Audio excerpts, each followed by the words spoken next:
¿Qué tal, estimados estudiantes? El día de hoy vamos a cubrir uno de los ejercicios que se planteó en uno de los exámenes de semestres pasados, donde precisamente se trata de la aplicación de un circuito como limitador. A la derecha de su pantalla van a visualizar lo que es la característica entrada-salida del circuito que se desea diseñar, ¿verdad? Esto es como el requerimiento planteado, y a la izquierda algunas de las preguntas que se plantearon en dicho examen. Como característica particular se pide que se haga uso de resistencias de 1 kilo ohmio. Muy bien, respecto a la característica entrada-salida o función de transferencia, una característica particular que se visualiza es que el requerimiento dice que el circuito deberá de ser capaz de trasladar la entrada V sub in a la salida V sub out uno a uno hasta que alcance un valor de 2 voltios. Este punto de acá es importante, así como también lo es este otro punto de acá. Es decir, desde menos 2 voltios hasta 2 voltios positivos debe de haber un traslado de la entrada hacia la salida tal cual. La otra parte de la función de transferencia, a partir de este punto, nos indica que debemos tener una pendiente de 0.5, es decir, de alguna forma el circuito debe de cambiar de una pendiente de 1 a 0.5 a partir de 2 voltios en la entrada, situación que se repite en este otro punto cuando tengamos valores más pequeños que menos 2 voltios en la entrada. Una vez analizada la función de transferencia, procedemos a recordar del vídeo del doctor Alfonso Chacón cuál es el circuito básico de un limitador. Un circuito que lleva a Dios para cumplir con dicha función. Entonces tendremos la tensión de entrada, posteriormente una resistencia normalmente llamada R sub 1, que sirve para contener el remanente de la tensión cuando así sea requerido, y posteriormente para el semiciclo positivo deberá llevar un diodo y una tensión CD que normalmente conocemos como V sub E, y como sabemos que podemos tener valores positivos y negativos, vamos a nombrarla como V sub 1 y a este el diodo 1. Ok, esto con el fin de contestar la pregunta 1 planteada, que dice que cuál sería el circuito resultante considerando el modelo ideal del diodo. Recordando de temas anteriores, el modelo ideal del diodo dice que cada vez que tengamos a un diodo en un circuito, este será sustituido ya sea por un interruptor abierto o por un interruptor cerrado en función de la tensión en el ánodo y el cátodo. ¿Ok? Dice que deberá de ser la tensión más positiva en el ánodo que en el cátodo para considerarlo interruptor cerrado, y más positiva en el cátodo que en el ánodo para considerarlo interruptor abierto. Por tanto, y señalando la salida del circuito a través de estas dos terminales, es decir, V sub out, tendremos que para valores positivos de la entrada, es decir, cuando el potencial es más positivo en el ánodo que en el cátodo de D sub 1, podrá ser sustituido por cortocircuito, y para valores negativos de V sub in será sustituido por un circuito abierto. Es decir, para una entrada simple senoidal tendremos que en el semiciclo positivo dicho circuito a la salida se puede ver de la siguiente forma, donde por acá tendremos V sub 1. Si esta es la salida, lo que veremos es que V out será igual a V sub 1. Es decir, ya sabemos cuánto debe de valer V sub 1 considerando diodos ideales.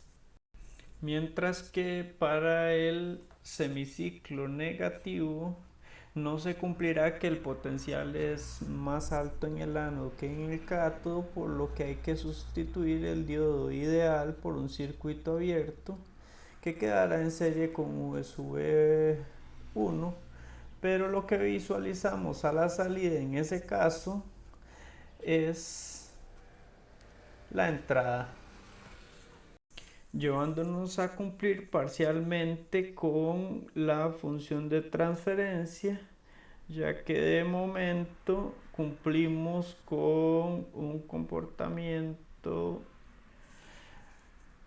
que es la entrada en la salida hasta que alcanzamos un valor igual a V sub 1, algo así, donde por acá tenemos V sub 1 y acá también. Vean cómo poco a poco la función de transferencia se va pareciendo más a la requerida. Ahora bien, para el semiciclo negativo vamos por intuición a darle vuelta a los dispositivos del circuito. Acá estoy aprendiendo a utilizar una característica del software, el Shape Recognizer, okay, donde simplemente vamos a invertir la posición también de la fuente. Ok, quedan más bonitos los circuitos. Esta sería V sub 2 y este sería el diodo no 1 sino 2. Y por acá mantenemos a R sub 1, que es la que va a retener el remanente de la tensión. Por acá V sub in, pero con polaridad invertida, tomando la salida desde estas dos terminales.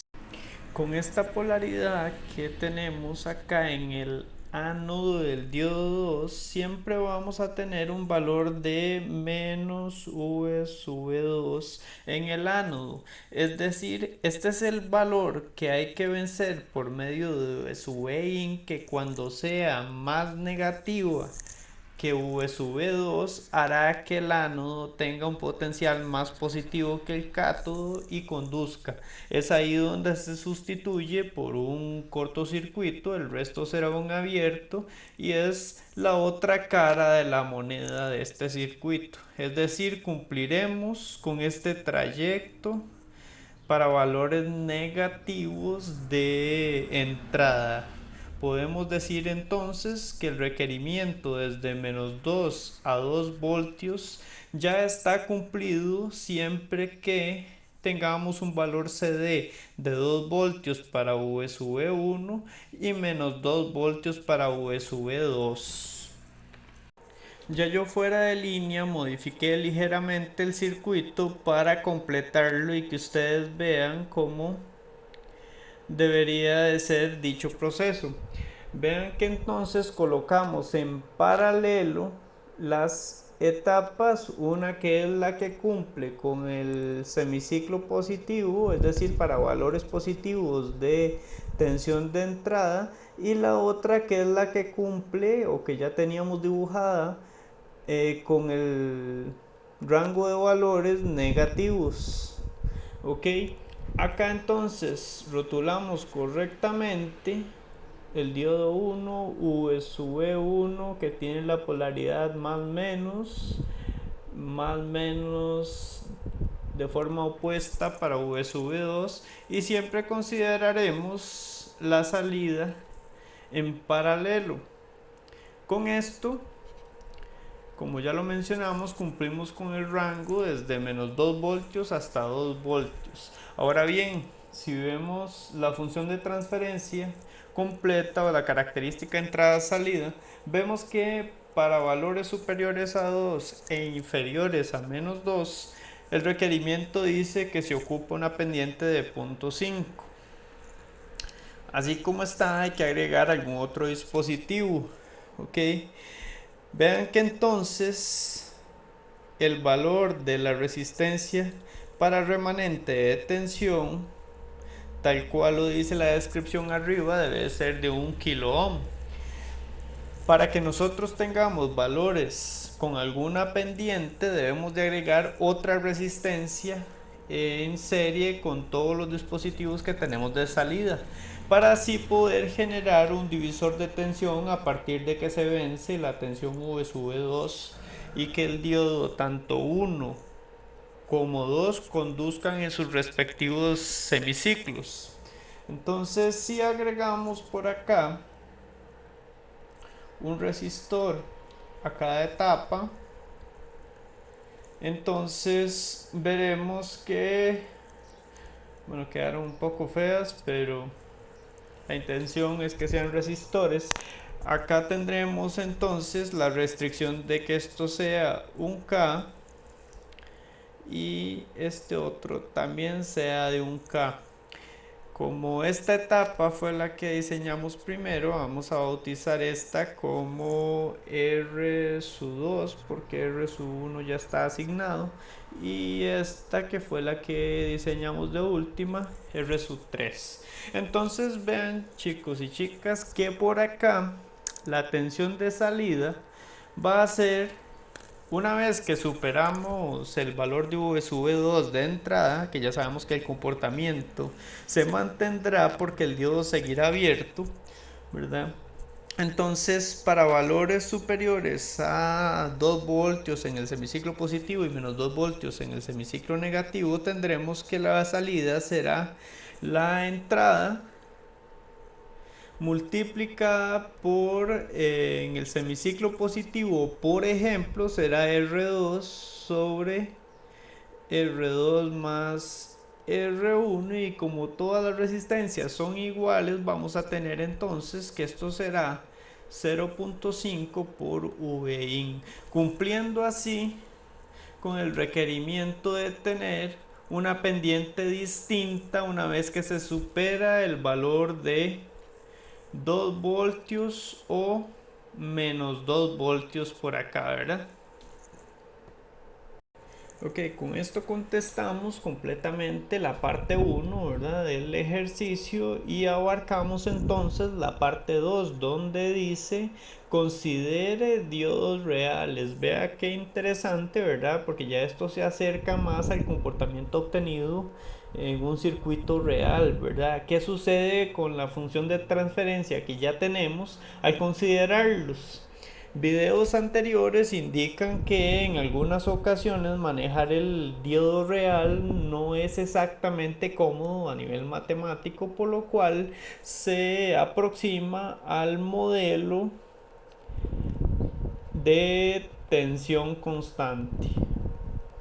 ¿Ok?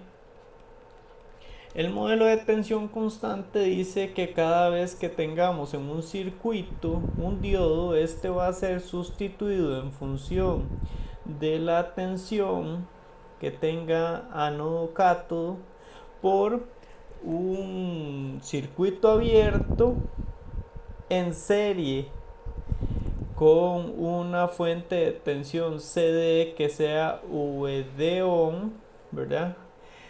Cuando la tensión es más positiva en el cátodo que en el ánodo, y por un switch cerrado o un interruptor cerrado en serie con una fuente del mismo valor cuando la tensión es más positiva en el ánodo que en el cátodo.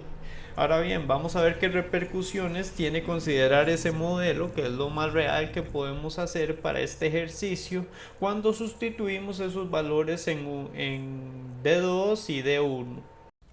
Considerando lo dicho, podemos decir entonces que este valor de V sub de on es un valor que se va a sumar a cada una de las fuentes que tenemos ya en el circuito, como V sub 1 o V sub 2.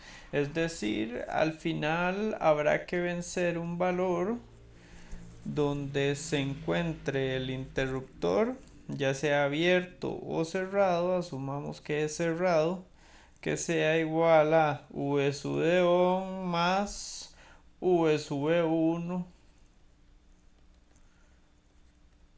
en el caso donde la tensión sea más positiva en el ánodo que en el cátodo, y eso se verá reflejado como un desplazamiento de este punto que se encuentra acá hacia un punto más alto donde tengamos V sub de on más V sub 1, y a partir de ahí se empiece a dar el comportamiento de la pendiente en punto 5. Ya con esto explicado, respondemos por completo la 2 y podemos decir básicamente que lo que va a suceder es que en la función de transferencia se desplaza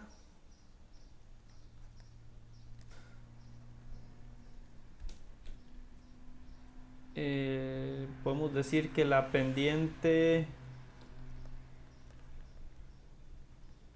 de punto 5 a un valor más alto.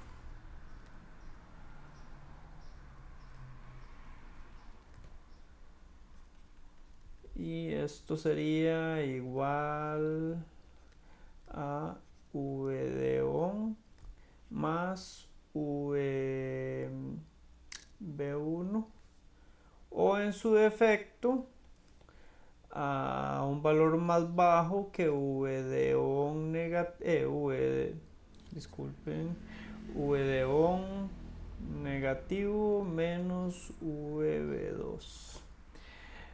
Ya ahí está por completo la 2 y vemos que en la 3 nos dicen redibuje la función de transferencia, que no es ni más ni menos que repetir lo que está acá en la característica de entrada-salida, pero ya dibujando el desplazamiento que hay acá hasta esta sumatoria y luego de nuevo la pendiente en punto 5. Ahora bien, en ese punto no hace falta que lo dibujemos acá, pero sí hace falta que calculemos cuánto es ese valor de encendido, y para eso ya en el curso hemos cubierto y desarrollado varias ecuaciones que nos permiten hacer ese cálculo y así finalizar la parte 3. Vamos a proceder.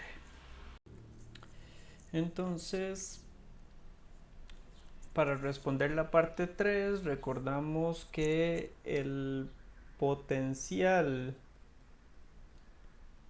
de contacto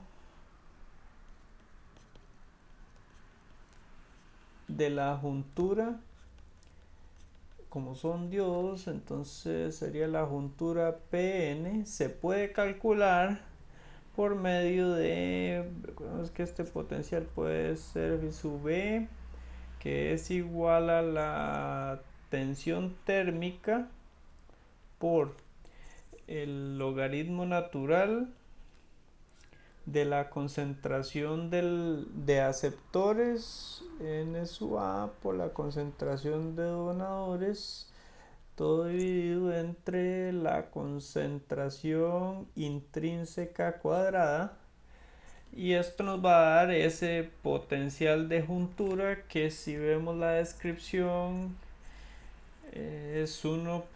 2.05 por 10 a la 15, 2.07 por 10 a la 16 para donadores, y todo eso lo dividimos entre 1 por 10 a la 10, es decir, voy a colocarlo por acá, los 26 milivoltios a los que hemos redondeado la tensión térmica multiplicado por el logaritmo natural de 1.05, déjenme corroborar, 1.05 por 10 a la 15 para aceptores, por 10 a la 15 para aceptores, y 2, todo esto multiplicado por 2.07 por 10 a la 16, todo dividido entre 1 por 10 a la 10. Esta cosa de abajo elevada al cuadrado, y este cálculo nos da, vamos a generar una nueva página para poder poner el cálculo. Entonces la tensión de contacto en algunos textos se puede encontrar como V sub I será igual a 0.679 voltios, que es lo mismo que 679 milivolts. Entonces esa sería la respuesta perdón, no la respuesta completa, sino el valor al que hay que ajustar el movimiento de la función de transferencia que yo marqué aquí con este punto. Entonces sería más o menos 2.679 voltios, y a partir de ahí se dibuja la función de transferencia con una pendiente de 0.5 tal cual lo diseñamos inicialmente. Se repetiría ese comportamiento en la parte negativa a un valor más bajo, de menos 2.679 voltios, y nuevamente la pendiente de 0.5.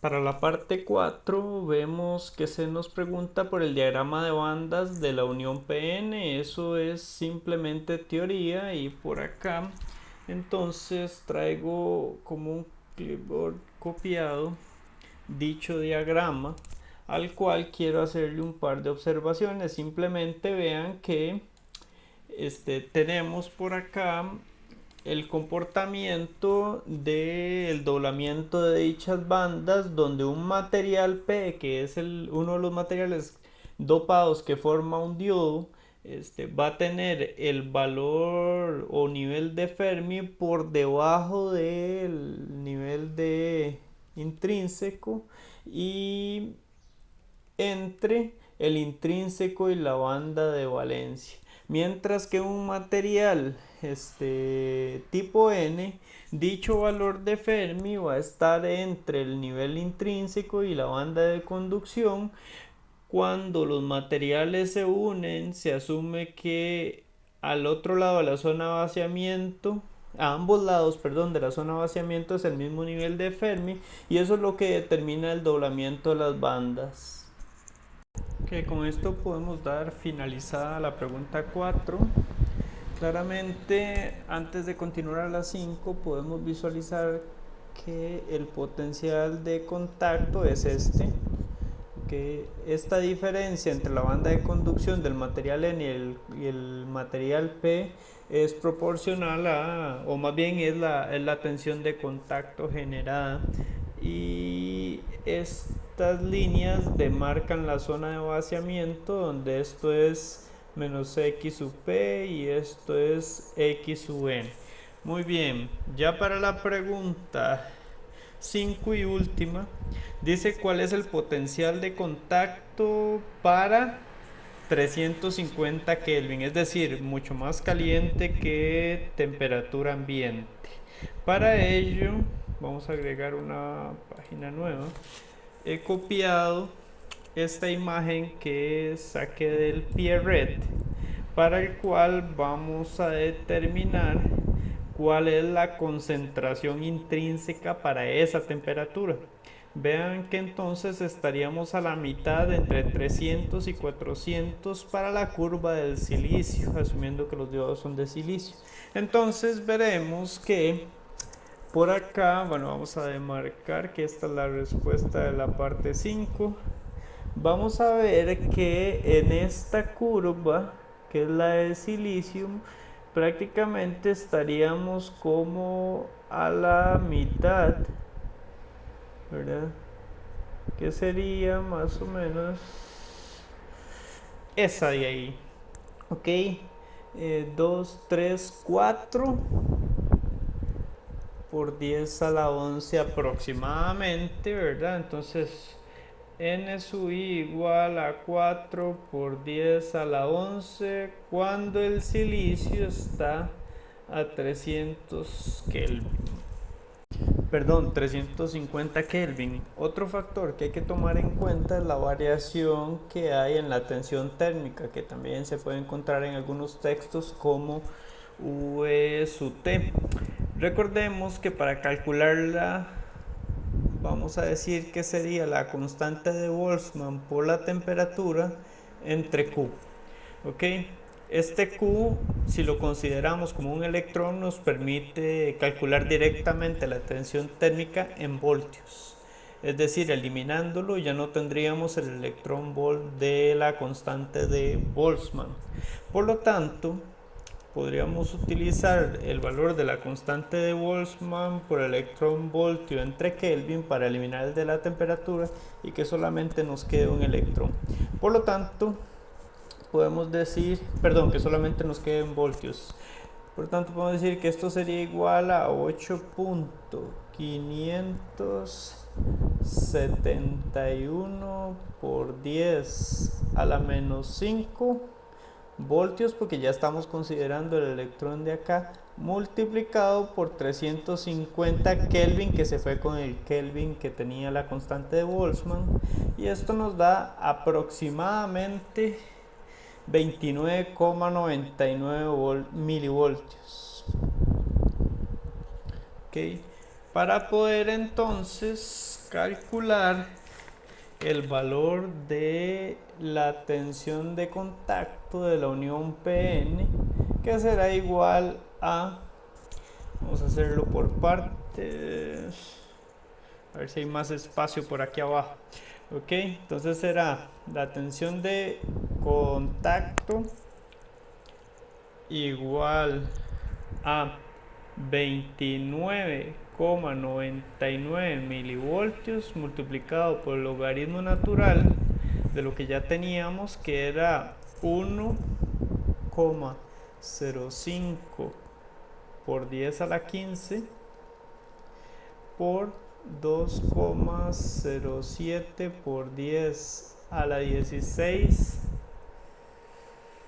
todo eso dividido entre la concentración intrínseca del silicio a 350, que dijimos que era aproximadamente 4 por 10 a la 11, todo esto cuadrado o elevado al cuadrado, cerrando ahí el logaritmo natural.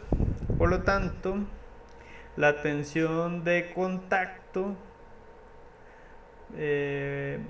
será igual a esto metido en la calculadora, nos da aproximadamente